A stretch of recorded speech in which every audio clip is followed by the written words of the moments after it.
The Crown hopes to recover assets it claims were bought from money made by Clint Serra illegally through the drug trade. Findings from a police investigation into 6 years of the family's finances show transactions described in court as money laundering 101. Clint Serra, his mother Margot, sister Victoria, wife Sharon Jones and brother-in-law George Wink are named as defendants. Also listed is Stamford Company Limited, owned by Clint's father Mario, who has since passed away. The Director of Public Prosecutions, Christian Rocker, told the court money laundering often works by using legitimate funds, for example loans, to purchase assets. Then illegitimate funds are used to pay them back. 3 units in Water Gardens were bought following a £600,000 loan to Stamford Company from a well-known local businessman, under an agreement Mr. Rocker said made no business sense. Regarding the properties at Catalan Bay, the Crown said one flat was gifted to Margot Serra by a man who did not know her. The Director of Public Prosecutions said this was amazing. A £360,000 flat in the same building also lists Farrelbeg resident Mrs. Serra as its legal owner. Money for its purchase came from 3 international accounts, one linked to a convicted money launderer. Then there are 2 taxi licences. Number 65 is owned by Victoria Serra and Sharon Jones. For its purchase, the court heard another well-known local business owner provided a loan. He wrote cheques for £104,000, leaving the payee name sections blank.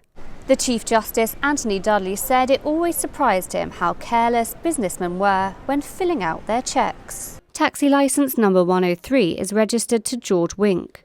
Originally, the seller was offered cash, but he declined. Instead, police traced the £125,000 used to buy the licence from an account in Turkey to a local accountant through a Gibraltar law firm before reaching its destination. Mr. Rocker said this smelt of 4-week-old kippers. The police investigation found that none of the Serra family had the legitimate means to buy any of the assets listed. No documents showing loan repayments were found either. Mr. Rocker asked the court, "Are we really that stupid to believe there are so many kind people?"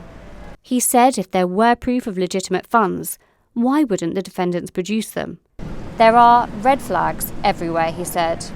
Acting for the Serra family, lawyer Christopher Finch said the police had acted unfairly during their half-baked investigation. He said that in order to recover the assets, the Crown needed to show that Clint Serra was involved in drug trafficking, something he said hasn't been proved. He said, therefore, that none of the properties should be recovered. Mr. Finch said there was also no evidence any proceeds of crime had been passed back to lenders of any loans mentioned. He also raised arguments regarding limitation periods. The Director of Public Prosecutions explained that the purpose of these proceedings was to stop people enjoying the fruits of crime. Although he's not suggesting the defendants knew or were involved, despite assets being in their names. There is also no evidence that any of the businessmen named in court were involved or indeed aware of any criminal activity. The family now await a decision from the Chief Justice.